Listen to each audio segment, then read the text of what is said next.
नमस्कार, बहुत स्वागत है आप सभी का हेल्थ फर्स्ट में। मैं हूं आपके साथ श्वेता मिश्रा अवस्थी। बीमारियों को लेकर हम सजग रहते हैं और जब कोई बड़ी बीमारी होती है, आप नाम सुनते हैं, फिर आप कैंसर बोलिए या हार्ट अटैक बोलिए, तो आप उसे ज़्यादा गंभीरता से लेते हैं। लेकिन कई बार छोटी छोटी चीज़ें होती हैं जिसे आप नज़रअंदाज करते हैं, जो आगे चलकर आपके लिए वो परेशानियों का सबब बन जाती हैं। आज हमारे साथ बेहद खास मेहमान मौजूद हैं। हमारे साथ है doctor Jeevan Kankaria ji, senior professor SMS medical college से, जो गॉल ब्लैडर और स्टोन को लेकर हमें बहुत हद तक जानकारियां भी देंगे और आपके भी कई सवाल हैं जो बार बार उठते हैं, उसके जवाब आपको मिल सकेंगे। डॉक्टर जीवन, बहुत स्वागत है आपका हमारे इस खास कार्यक्रम में। शुरुआत हम करें, गॉल ब्लैडर, पथरी की बात करते हैं, स्टोन की बात करते हैं, बहुत कॉमन हो चुकी है। सबसे पहले तो समझना आपसे ये चाहेंगे, अगर हम राजस्थान की बात करें, ये इतना कॉमन क्यों हो गया है? इसकी सबसे बड़ी वजह क्या है? देखिए, राजस्थान में नो डाउट हम लोग रिसर्च पर हैं।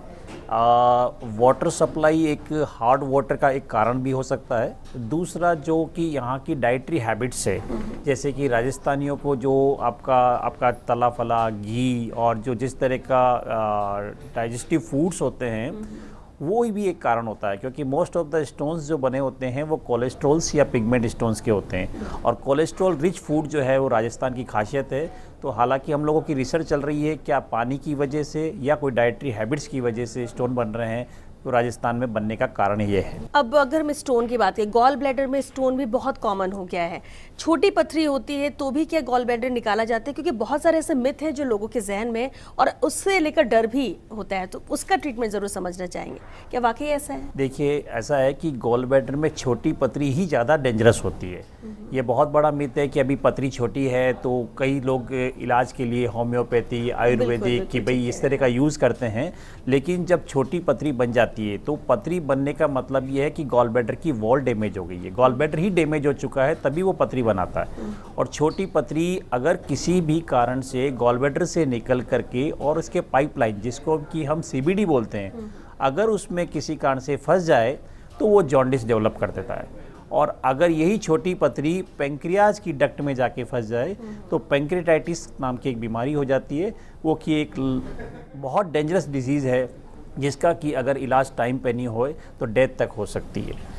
गॉल ब्लैडर में पथरी होती है, उसमें जब दर्द होता है तो क्या तभी ऑपरेट करना पड़ता है, ऑपरेशन होता है, या कुछ और ट्रीटमेंट भी होते हैं? नहीं, गॉल ब्लैडर में पथरी अगर आपको डिटेक्ट हो जाती है, किसी भी कारण से डिटेक्ट हो, चाहे आप रूटीन सोनोग्राफी के लिए निकले और आपकी गॉल ब्लैडर में स्टोन डिटेक्ट हो गया, पेन होना तो उसका एक कॉम्प्लिकेशन है। स्टोन जब बन गया तो गॉल ब्लैडर में बीमारी ऑलरेडी डिसाइड हो गई है, और अगर आपको पेन हो रहा तो इसका मतलब वो उसका कॉम्प्लिकेशन है। अगर आपको किसी भी हालत में बिना पेन के भी आपको अगर गॉल ब्लैडर में स्टोन डिटेक्ट हो जाता है तो it should be remove, gall bladder should be remove, क्योंकि आपकी बीमारी ऑलरेडी गॉल ब्लैडर में तैयार हो गई है। इसके लक्षण क्या होते हैं? एक कॉमन मैन कैसे समझे? क्योंकि जब हल्की चीज़ें होती हैं लोग मेडिसिन ले लेते हैं, खुद ही डॉक्टर बन जाते हैं और इतनी गंभीरता से लेते हैं, और उसके बाद वो स्थिति सीवियर होने लगती है। लक्षण इसके होते क्या हैं, कैसे समझा जाएगी? अपने यहाँ बहुत कॉमन है गैस बनना, कब्ज़ होना, पेट में आफरा आना, तो ये पेशेंट जनरली इग्नोर कर देते हैं, या छोटी मोटी जैसे चूर्ण है या दवाइयाँ कुछ इस तरह की यूज़ करते हैं जिससे कि उनको लगता है कि मेरे को रिलीफ हो गया, बट ऐसा नहीं होना चाहिए। गॉल ब्लैडर में स्पेशली दर्द जो है राइट साइड पेट के दाहिने हिस्से में और पेट के सेंट्रल हिस्से में शुरू होता है। इसका शुरुआत जो होती है जनरली, जो हम लोग बोलते हैं एसिडिटी, इनडाइजेशन, खाना नहीं पच रहा, पेट में आफरा आना, खट्टी डकारे होना, जलन होना, और ये दर्द कभी कभी इतना मीठा मीठा दर्द बना रहता है, और ये दर्द कभी कभी बैक में भी चला जाता है। तो ये सब सिम्टम्स अगर शुरुआती फेज में है तो ये गॉल ब्लैडर के लक्षण को तय करते हैं। और अगर ये सिम्टम्स सीवियर पेन में कन्वर्ट हो जाते हैं, इसका मतलब ये हो गया कि गॉल ब्लैडर का स्टोन या तो गर्दन में फंस गया है उसके, या फिर कोई पाइपलाइन में आ गया है। तो गॉल ब्लैडर के सिम्टम्स को पता, किसी भी डाउट को क्लियर करने के लिए एक बहुत छोटी सी जांच होती है, अल्ट्रासाउंड। अगर आपको लगे कि गैस बन रही है, काफ़ी दिनों तक आप परेशान हैं, कब्ज़ हो रही है या पेट में आफरा आ रहा है, जलन हो रही है, तो आप तुरंत से तुरंत एक सोनोग्राफी कराएं। ये एक नॉन इन्वेजिव इन्वेस्टिगेशन है, और इससे अर्ली डिटेक्शन आपका गॉल ब्लैडर का स्टोन हो सकता है, और इससे आपके कॉम्प्लिकेशन से बच सकते हैं। स्टोन होना एक कॉमन हो गया है, लोग कहते हैं पथरी हो गई है, लेकिन क्या स्टोन के भी प्रकार होते हैं? कैसे उसे समझा जाए, या उसके भी अलग अलग रीजंस होते हैं? बिल्कुल होते हैं। कोलेस्ट्रॉल स्टोन्स सबसे कॉमन होते हैं, जो आज की अपनी डाइटरी हैबिट्स है, जैसे कि जंक फूड खाना, सेडेंट्री लाइफ है, लंबे समय तक कंप्यूटर की तरफ बैठे रहना, और इसके अलावा कुछ स्टोन्स होते हैं पिगमेंट स्टोन्स, जैसे कि खून की कमी से पेशेंट्स में अगर खून की कमी हो या खून की कुछ बीमारियां होती है उसमें पिगमेंट स्टोन्स बन जाते हैं। तो स्टोन्स के जो प्रकार हैं कोलेस्ट्रॉल स्टोन्स, पिगमेंट स्टोन्स और मिक्स स्टोन, दोनों के मिक्स होने से जो स्टोन बनता है। बच्चों में जनरली पिगमेंट स्टोन्स बनते हैं और जो जैसे जैसे बड़े या एडल्ट स्टेज में आ जाते हैं उसमें कोलेस्ट्रॉल स्टोन्स की मात्रा ज़्यादा होती है। अब जैसे कुछ बीमारियां ये ऐसी हो कि पहले होता था कि एक उम्र के बाद आपको ये चीज़ें दिक्कतें होती थी बीमारियां, लेकिन अब तो उम्र की कोई सीमा ही नहीं है। बच्चों में भी गॉल ब्लैडर में पथरी या इस तरह की दिक्कतें होती हैं? बिल्कुल होती है। अभी हमने एक 267 डेज की बच्ची को भी ऑपरेट किया, जिसमें भी हमें ये नहीं मानना था कि इसमें गॉल ब्लैडर में स्टोन्स कैसे बन गए। तो कहीं ना कहीं कुछ ना कुछ खून की बीमारियां जैसे कि शुरू से ही या आनुवंशिक की बीमारियां इस तरह की होती है, वो भी एक बच्चों में स्टोन बनने का कारण होता है। दूसरा जो एज जो 10 से 20 साल की एज में होते हैं उसमें जो डाइटरी हैबिट्स है, जो आजकल के बच्चे जंक फूड्स हैं, बर्गर पिज़्ज़ा या इस तरह के खा रहे हैं, तो उसमें कोलेस्ट्रॉल स्टोन्स बनने के चांसेस बहुत ज़्यादा हो गए और उनके केस में भी सर्जरी इंपॉर्टेंट हो गई है। कोलेस्ट्रॉल स्टोन ही ज़्यादा मामले इस तरह के आते हैं क्योंकि डाइटरी हैबिट मेन रीज़न इसको माना जा रहा है। बिल्कुल। और डाइटरी हैबिट से ही ये कोलेस्ट्रॉल बिल्कुल बिल्कुल मैडम, बिल्कुल सही। तो सबसे ज़्यादा फोकस क्या अपनी डाइट पर ही करने की या बच्चों की डाइट पर करने की ज़रूरत यस है? मैम, डाइट है। डाइट में क्योंकि अपना जो है फाइबर कंटेंट बहुत कम होता है कि आप जंक फूड तो खा रहे हो लेकिन साथ में फाइबर कंटेंट जो भी वेजिटेबल्स की फॉर्म में है ना, जैसे पपाया है, कुकुम्बर, खीरा, ककड़ी, गाजर, टमाटर, ये अगर डाइटरी हैबिट्स में नहीं है आपके, तो खाली आप जो अगर ऑयली रिच फूड खा रहे हो, they form as a cholesterol food and they form से स्टोन्स। सो आपका बेसिक कॉज जो होता है वो junk food, dietary habits, obesity, sedentary life, inactive physical activity, ये सब जो कारण हैं वो गॉल स्टोन्स बनने के कारण है। लेकिन स्टिल लोगों को इश्यूज आते हैं और वो कहते हैं कि हमारी जो खाने की थाली होती है उसमें प्रॉपर हम प्रोटीन, फाइबर, हर चीज़ लेते हैं, इसके बावजूद भी दिक्कत क्यों हो जाती है? तो क्या टाइमिंग का भी फ़र्क पड़ता है? बिल्कुल मैडम, टाइमिंग का फर्क इसलिए पड़ता है कि जैसे आप कोई जंक फूड खा रहे हो लेकिन आप दिन भर में आप 24 आवर्स में सिर्फ आपने जंक फूड लिया या आपकी डाइट हैबिट में आप भूखे पेट रहे, है ना, आपने अच्छी प्रोटीन डाइट ली लेकिन आप भूखे पेट रहे, फाइबर आपका गया नहीं, तो ये सब कारण अल्टीमेटली जो सोर्स है वो कहीं ना कहीं जो कोलेस्ट्रॉल जो है वो डिपॉजिट होना चालू हो जाता है और वो फिर बाइल के अंदर, जो गॉल ब्लैडर के अंदर जो बाइल होता है वहाँ डिपोजिशन चालू हो जाता है और उससे फिर स्टोन फॉर्मेशन चालू हो जाता है। और गॉल ब्लैडर में स्टोन होना, जैसे कि आपने पहले भी कहा कि वक्त रहते टाइमली अगर इसका ट्रीटमेंट कर लिया जाए तो बाद में ज़्यादा दिक्कत नहीं होती, लेकिन क्या इसमें कैंसर बनने के भी चांसेस होते हैं और उसमें कितना डिले होने के बाद या कितना टाइम अगर आपने वेस्ट कर दिया ट्रीटमेंट में? तो मैडम अब ये 100% प्रूवन हो गया है कि अगर कोई गॉल ब्लैडर में स्टोन किसी भी पेशेंट को 10 साल से अधिक अगर वो रखता है तो उसमें chances of cancer more than 90% बन जाते हैं। इसी तरह अगर स्टोन रखते रखते उसकी साइज़ अगर मोर देन 3 सेंटीमीटर है, क्योंकि स्मॉल स्टोन जो है वो ग्रेवल्स की फॉर्म में बनता है, जैसे मिट्टी के कण होते हैं, और धीरे धीरे धीरे बढ़ता हुआ वो 1 सेंटीमीटर, 2 सेंटीमीटर, 3 सेंटीमीटर, अगर इस तरह से मोर देन 3 सेंटीमीटर है तो अगेन 90% चांसेस ऑफ कैंसर हो जाता है। अब ठीक है, अलग अलग बीमारी होती है, लेकिन डायबिटीज़ और गॉल ब्लैडर की हम बात करते हैं, स्टोन या फिर कैंसर, इसका भी कोई रिलेशन है क्या या फिर ये दोनों अलग अलग सेपरेट है? नहीं, डायबिटीज़ और गॉल स्टोन्स दोनों में कुछ कनेक्शंस होता है। डायबिटीज़ जनरली ओबेसिटी पेशेंट्स में कॉमन मिलती है, तो जो ओबेज पेशेंट्स होते हैं उसमें कोलेस्ट्रॉल डिपोजिशन होता है और डेफिनेटली वो स्टोन्स बनाते हैं। लेकिन अगर ये माना गया है कि अगर किसी डायबिटिक पेशेंट्स में गॉल स्टोन्स आपको इमीडिएटली डिटेक्ट हो जाते हैं तो तुरंत सर्जरी करनी चाहिए, क्योंकि गॉल ब्लैडर की सर्जरी एक तो डिफ़िकल्ट हो जाती है, नंबर 2 उसमें गैंग्रीन होने के चांसेस हो जाते हैं, जो कि एक most dangerous complications of gall stones in cases of diabetes, जिसमें कि डेथ तक होने की संभावना रहती है। तो अगर किसी डायबिटिक पेशेंट्स में किसी भी स्टेज में अगर गॉल ब्लैडर में स्टोन डिटेक्ट हो जाता है तो उसे तुरंत से तुरंत ऑपरेट कराना चाहिए, उसको वेट नहीं करना चाहिए। बिल्कुल। और जब हम गॉल स्टोन की बात करते हैं, अब अभी आपने ट्रीटमेंट की भी बात की थी कि शुरुआती दौर में लोग बहुत सारे ऐसे मिथ हैं, खुद ही ट्रीटमेंट कर लेते हैं, लेकिन क्या इसका इलाज होम्योपैथी या आयुर्वेदिक में है? देखिए मैडम, ऐसा है कि स्टोन को ब्रेक करना, स्टोन को तोड़ना या स्टोन निकलवाना, ये सब एक प्रोसेस में आ सकते हैं, लेकिन गॉल ब्लैडर में जो बेसिक पैथोलॉजी होती है वो स्टोन नहीं होता है। स्टोन बनता क्यों है? क्योंकि गॉल ब्लैडर डेड हो जाता है। तो stone is not a problem. आपका स्टोन होम्योपैथी से निकल सकता है, आयुर्वेदिक से निकल सकता है, लेकिन जो गॉल ब्लैडर की वॉल जो है वो डैमेज है, उसी में कैंसर बनता है। और अगर आपने स्टोन निकलवा भी लिए किसी भी मेडिसिन के थ्रू, लेकिन वो स्टोन फॉर्मेशन कंटिन्यू रहता है। और यही समझना हम पब्लिक से यही कहना चाहते हैं कि गॉल ब्लैडर में stone is not a problem, gall bladder wall is a problem. तो वंस द स्टोन, एक बार अगर स्टोन बन गए हैं तो इसका मतलब गॉल ब्लैडर की वॉल डैमेज हो गई है और इट शुड बी रिमूव्ड। इसलिए होम्योपैथी आयुर्वेदी में इसका इलाज डेफिनेटली स्टोन तोड़ने में, ब्रेक करने में है, लेकिन गॉल ब्लैडर की पैथोलॉजी को रिमूव करने में नहीं। लेकिन लोग यही समझते हैं और शायद यही वजह है कि डॉक्टर के पास जाएंगे, वो ऑपरेट करेंगे तो चीर फाड़ होगी या फिर अलग टेक्निक भी अगर इस्तेमाल करेंगे तो भी ऑपरेट हो रहा है। और अगर दूसरी तरफ अगर कोई ये कह दे कि मेडिसिन से पथरी आपके निकल जाएगी तो लोग उसे ज़्यादा प्रेफर करते हैं। तो इसके लिए कुछ नहीं कि लोगों को जागरूकता के लिए भी या समझाइश के लिए भी आपको लगता है कि कुछ कोशिशें होनी चाहिए कि समझना आपको ही पड़ेगा? बिल्कुल मैडम, यही हम कह रहे हैं, पब्लिक अवेयरनेस प्रोग्राम्स ज़रूर चलने चाहिए कि गॉल ब्लैडर में स्टोन प्रॉब्लम नहीं है। और no doubt homeopathy ayurvedic use करें आप किसी भी गैस की प्रॉब्लम के लिए, कब्ज़ की प्रॉब्लम के लिए, लेकिन एक बार अल्ट्रासाउंड ज़रूर कराएं। और उसमें अगर गॉल स्टोन डिटेक्ट हो जाते हैं तो आपको किसी भी हथियार को ना यूज़ करके सिर्फ सर्जिकल प्रोसीजर यूज़ करना चाहिए, क्योंकि आज के टाइम में ये सर्जरी एक 24 आवर्स डे की सर्जरी होती है।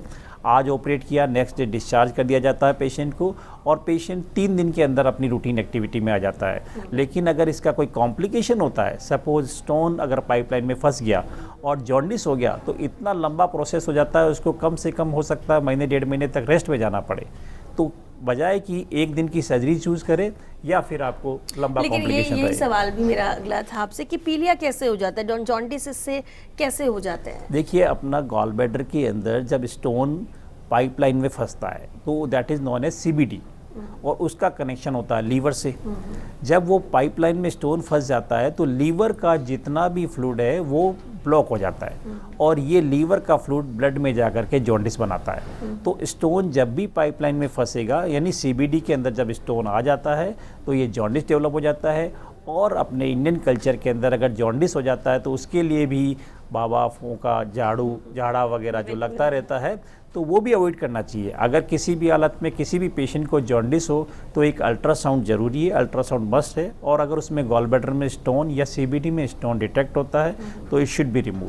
ये बेहद महत्वपूर्ण जानकारी है जो आप डॉक्टर जीवन दे भी रहे हैं, और ये जानना भी ज़रूरी, क्योंकि लोग इसे बहुत लाइटली लेते हैं और सोचते हैं कि ऐसे ही ठीक हो जाएगा, और बाद में जब मुश्किलें आती हैं और कई बार तो रास्ते भी नहीं बचते, डॉक्टर्स को भी कहना पड़ता है कि अब सीरियस है, अब हम ये नहीं कह सकते कि आप पूरी तरह से सेफ हो जाओगे।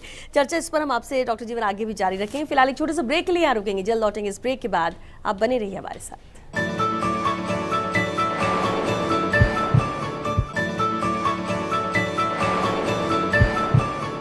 ब्रेक के बाद एक बार फिर आप सभी का बहुत स्वागत है हेल्थ फर्स्ट में। डॉक्टर जीवन कांकरिया जी लगातार हमारे साथ बने हुए हैं। डॉक्टर जीवन, एक बार फिर आपका बहुत स्वागत है।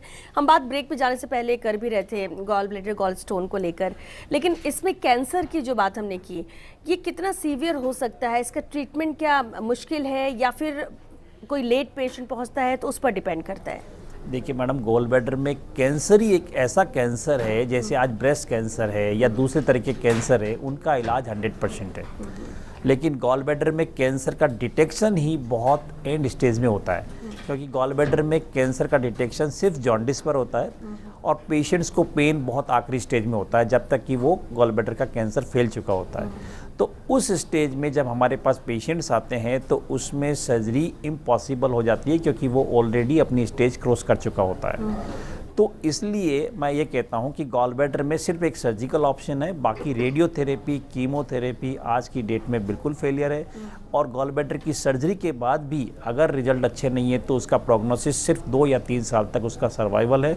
तो गॉल ब्लैडर में सबसे पहली चीज़ ये है कि कैंसर को अर्ली डिटेक्शन असंभव होता है, मुश्किल होता है, और हमारे पास जिस स्टेज में आते हैं उस स्टेज में सर्जरी करना असंभव होता है। तो गॉल ब्लैडर का कैंसर सबसे डेंजरस फॉर्म में कैंसर कहलाता है। बिल्कुल, लेकिन अर्ली उसका डिटेक्शन भी मुश्किल है, ऐसे पकड़ में वो आता नहीं है जल्दी, शायद ये भी एक वजह है। क्योंकि उसका कारण यही है कि उसमें जो पेन होता है, जो दर्द है, और दूसरा जॉन्डिस होना है, वो लेट स्टेज में होता है, इसलिए इग्नोरेंस होता है। जनरली जो पेशेंट्स को गैस एसिडिटी होती है वो पेशेंट जनरली सोनोग्राफी के लिए नहीं पहुंचता है, और जब वो एंड स्टेज आ जाती है, जब दर्द शुरू हो जाता है, या फिर उसको लगता है कि जॉन्डिस हो गया है, तब पेशेंट पहुंचता है तो वो लेट स्टेज में होता है। यही कारण है कि गॉल ब्लैडर का कैंसर अर्ली डिटेक्शन नहीं होता है। डॉक्टर जीवन काकरिया, वैसे तो बहुत सारे ऐसे केस मामले हमने भी सुने हैं कि कई बार जब दूसरे डॉक्टर्स भी मना कर देते हैं तो डॉक्टर जीवन काकरिया उसे करते हैं, ये हमने सुना है। लेकिन फिर भी आपसे जानना चाहेंगे, अब तक कितने केसेस गॉल स्टोन के हैं जो आपने ट्रीट किए हैं, और कोई ऐसा केस जो आपके लिए भी शुरुआती तौर पर आपको मुश्किल लगा हो बट पूरा हुआ? देखिए मैडम, आज तक हमने करीबन 20,000 के ऊपर गॉल ब्लैडर सर्जरी कर दी है, जिसमें से करीबन 16,000 हमारे पास रिकॉर्ड में है, जिसमें हमने पूरी वीडियो रिकॉर्डिंग्स वगैरह सब कुछ हम रखते हैं। और इसके अलावा हमने जो बहुत ऐसे केस किए हैं, जैसे कि सबसे लंबा गॉल ब्लैडर निकालने का भी हमारा Guinness book of world record में नाम है, जिसमें 30 सेंटीमीटर गॉल ब्लैडर हमने निकाला है, जो जनरली 7 सेंटीमीटर टू 8 सेंटीमीटर होता है। वो भी हमने लैप्रोस्कोपी से किया है। इसी तरह हमने oldest person of the world, जो कि 109 साल का वृद्ध जो था, जिसके गॉल ब्लैडर के पाइपलाइन में करीबन 25 स्टोन फंसे हुए थे और 10 साल से वो पाल रखा था, वो भी हमारे लिए एक चैलेंजिंग केस था, तो वो भी हमने ऑपरेट किया। इसी तरह अभी रिसेंटली हमने एक 267 डेज की बच्ची, जिसकी कि गॉल ब्लैडर में स्टोन था लेकिन उसकी पाइपलाइन फट गई थी, वो भी हमारे लिए एक अद्भुत केस था, जिसको कि सब जगह से मना कर दिया, लेकिन हमने भी उसको लैप्रोस्कोपी से किया। तो ये हमारे कुछ चैलेंजिंग केसेस हैं। और कुछ केसेस हमारे पास जो आते हैं जब स्टोन पाइपलाइन में फंस जाता है, तो पेशेंट को उसको ERCP या दूसरे प्रोसीजर में बड़ा डिफ़िकल्ट होता है, तो उसके सर्जरी भी हमारे लिए डिफ़िकल्ट होती है, तो वो हमारे लिए चैलेंजिंग केसेस होते हैं। बट टचवुड आज तक हमारे सारे केसेस सक्सेसफुल रहे हैं और हमें किसी भी लैप्रोस्कोपी सर्जरी को ओपन में कन्वर्ट अभी तक नहीं करना पड़ा है। और शायद ये वही केसेस है जो जिनको Guinness book of world record और लिम्का बुक ऑफ रिकॉर्ड में भी जगह मिली है। बिल्कुल मैडम, आज तक हमने 4 Guinness book of world record में नाम हुए हैं और 1 लिम्का बुक रिकॉर्ड में हुआ है। इसके अलावा भी हमने जैसे एक ही पेशेंट्स के अंदर 11,680 स्टोन्स एक ही गॉल ब्लैडर से भी निकाले। 11,680 स्टोन्स, तो वो भी हमारा एक रिकॉर्ड कायम हुआ है। लेकिन अगर इस केस की बात करें, इतने सारे बैक टू बैक कैसे स्टोन? अच्छा ठीक है, एक सवाल और उठता है कि एक बार आपको स्टोन हुआ, आपने उसका ट्रीटमेंट कराया, पूरी तरह से आप ठीक है, कितने चांसेस होते हैं कि दोबारा उसमें स्टोन हो सकते हैं? स्टोन्स में गॉल ब्लैडर ही निकाल दिया जाता है, तो दोबारा स्टोन बनने के चांसेस ही नहीं होते। वो लाइफ टाइम आप सिक्योर हो गए, क्योंकि गॉल ब्लैडर में स्टोन नहीं निकाला जाता है, गॉल ब्लैडर निकाल जाता है। कुछ लोगों के मिथ होती है कि गॉल ब्लैडर में स्टोन निकलवा दे, नहीं, गॉल ब्लैडर में पैथोलॉजी कोई चांस ही नहीं है कि आप अगर एक बार स्टोन हो गया तो आपका गॉल ब्लैडर ही रिमूव करना पड़ेगा। यस मैम, क्योंकि गॉल ब्लैडर की पैथोलॉजी गॉल ब्लैडर के अंदर ही है, स्टोन में नहीं है। और किडनी स्टोन में डिफरेंट होता है, किडनी स्टोन में स्टोन प्रॉब्लम होती है, किडनी नहीं होती है, तो इसलिए उसमें स्टोन निकाला जाता है। ये कई बार मिथ हमारे पास पेशेंट्स आते हैं कि साहब स्टोन निकाल दें, आप गॉल ब्लैडर बचा लेंगे, तो उनको समझाना पड़ता है कि किडनी स्टोन डिफरेंट होता है, गॉल ब्लैडर स्टोन डिफरेंट होता है। तो फिर तो ऐसे में गॉल ब्लैडर में आपका छोटा स्टोन हो, बड़ा स्टोन हो, कुछ भी हो, अगर स्टोन है तो गॉल ब्लैडर ही निकालना होगा। इवन पेन भी नहीं है, दर्द भी नहीं है। हम पब्लिक को अवेयरनेस में यही कहना चाहते हैं कि कई बार लेमैन और या डॉक्टर्स भी हमारे कलीग ये कहते हैं जब तक दर्द हो तब निकलवा लेना। नहीं, दर्द होना तो इसका मतलब उसका एक कॉम्प्लिकेशन है, वो एक डेंजरस सिचुएशन में पहुंच गया है, तो उससे बेटर है कि अगर आपको किसी भी स्टेज में, अगर कोई सोनोग्राफी में या आपको लगता है कोई भी डाउट हो, गॉल ब्लैडर में अगर स्टोन डिटेक्ट हो जाता है तो इट शुड बी रिमूव, उसमें डिले नहीं करना चाहिए, क्योंकि ये डे केयर प्रोसीजर है। लेकिन एक और लोगों को थोड़ा सा डर होता है, इसमें तो आप कोई रास्ता ही नहीं, अगर आपको स्टोन हुआ तो आपको गॉल ब्लैडर निकालना है, लेकिन डर ये रहता है कि एक बार गॉल ब्लैडर निकल गया तो आप कोई भी चीज़ कभी भी नहीं खा सकते, उसमें भी आपके लिए बहुत पाबंदियां होती हैं, तो क्या वाकई में ऐसा है? किस तरह की रेस्ट्रिक्शंस होते हैं? नहीं, आपने बहुत अच्छा क्वेश्चन पूछा है। देखिए, एक ऐसा है कि गॉल ब्लैडर में आपको क्लियर कर दें कि लीवर जो होता है अपना, मेन जो जूस प्रोवाइड करता है वो लीवर करता है, that is around 700 ml per day. उसमें से सिर्फ 50 ml वो स्टोरेज का काम करता है, बाकी 650 ml डायरेक्ट जो है वो पाइपलाइन से लीवर से डाइजेशन सिस्टम में आ जाता है। तो आपका एक 50 ml स्टोरेज का काम, जो कि डाइजेशन में भी वेरी रेयरली बहुत बाद में काम आता है, जब आप बहुत ऑयली जंक फूड खा रहे हो, तो उसमें आपको लगता है कि जो 650 ml है तो कम पड़ गया है, तो वो गॉल ब्लैडर का 50 ml एज ए पंप की तरह काम करता है। तो गॉल ब्लैडर निकालने से कोई फर्क नहीं पड़ता, क्योंकि लीवर जो है वो डायरेक्ट जूस बनाता है और डायरेक्ट डाइजेशन सिस्टम में डालता है। तो इसमें आपको क्या ध्यान रखना है कि कौन सी चीज़ें नहीं लेनी है जिसके बाद सब चीज़ें स्मूथली चलेंगी डाइट में? अगर आपका गॉल ब्लैडर निकाला गया या फिर आप फ्री हो? नहीं, गॉल ब्लैडर निकालने के बाद आप पूरी डाइट लें, सब कुछ लें, बल्कि आपका डाइजेशन सिस्टम और इम्प्रूव हो जाएगा, क्योंकि आपकी पैथोलॉजी रिमूव हो गई। अगर आपने गलती से गॉल ब्लैडर में स्टोन पड़ा हुआ है और आप ऑयली फूड खा रहे हो, जंक फूड खा रहे हो, क्योंकि जब भी ऑयली फूड खाओगे तो गॉल ब्लैडर कॉन्ट्रैक्ट करता है और उसके कॉन्ट्रैक्शन की वजह से वो स्टोन पाइपलाइन में फंसने का डर रहता है। लेकिन अगर आपने गॉल ब्लैडर निकल गया है और उसके बाद आप ऑयली जंक फूड खा रहे हो तो गॉल ब्लैडर आपका नहीं है, कोई स्टोन नहीं है, तो आपका डाइजेशन सिस्टम और अच्छा हो जाएगा। तो ये मिथ है कि गॉल ब्लैडर निकालने से आपका डाइजेशन सिस्टम हैम्पर्ड हो जाता है, ऐसा नहीं। आपकी बॉडी में कोई फर्क नहीं पड़ता है, बस आपका अगर स्टोन है तो आप आपकी उसको डिजीज क्योर हो गई है, और वो बस बेहतर हम ये जरूर कहते हैं कि आप फाइबर का इंटेक अच्छे से लें। हमने गॉल ब्लैडर, गॉल स्टोन के बारे में बात की, लेकिन एक और बीमारी हार्निया को लेकर भी जरूर आपसे समझना चाहेंगे। क्या ये भी अब कॉमन हो चुका है या फिर इसके पहले की अपेक्षा कम हुए हैं इसके पेशेंट? बिल्कुल मैडम, हार्निया भी बहुत कॉमन प्रॉब्लम है, क्योंकि ये बच्चों में भी होता है, कंजेनाइटल यानी आनुवंशिक बच्चों में पैदा होते ही होता है और बड़ों में भी होता है।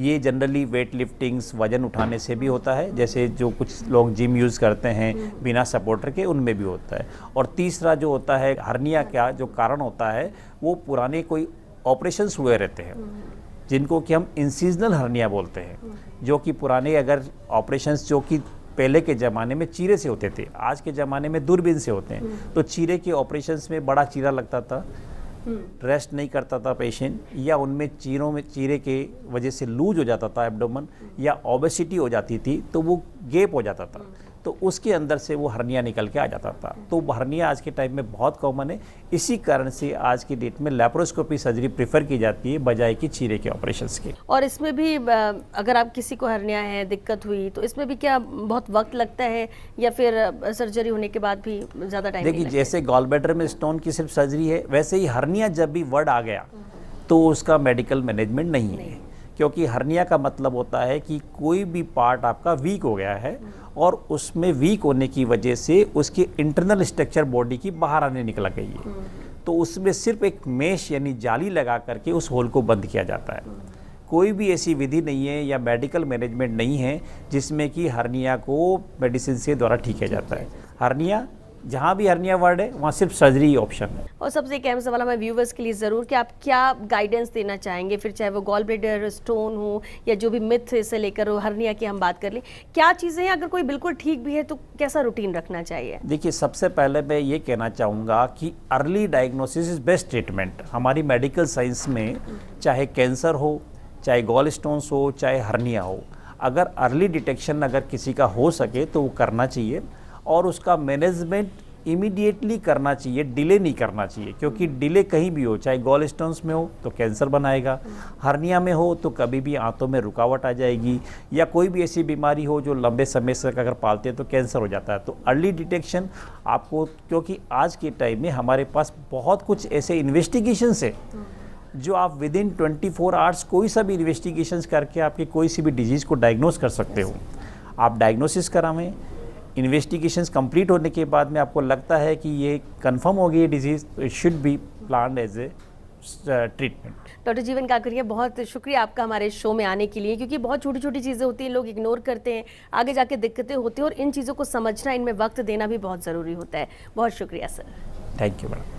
हेल्थ फर्स्ट में आज के लिए बस इतना ही, लेकिन हम इतना उम्मीद ज़रूर कर सकते हैं कि जो मिथ हैं, जो चीज़ों को लेकर आपके जहन में सवाल थे, वो ज़रूर दूर हुए होंगे। और कोई भी गलत इन्फॉर्मेशन से बेहतर है कि आप डॉक्टर से कंसल्ट कर ले, प्रॉपर ट्रीटमेंट ले लें, और ज़रूरी नहीं कि जब दिक्कत हो तभी चेकअप कराएं। एक रूटीन ही बना लें कि हमें चेकअप रेगुलर कराते रहना है, ताकि इस तरह की दिक्कतें हमें हो ही ना, और इसके लिए अलर्ट रहने की, जागरूक रहने की ज़रूरत ज़्यादा है। चलिए इसी के साथ आज के लिए हमें दीजिए इजाज़त। नमस्कार।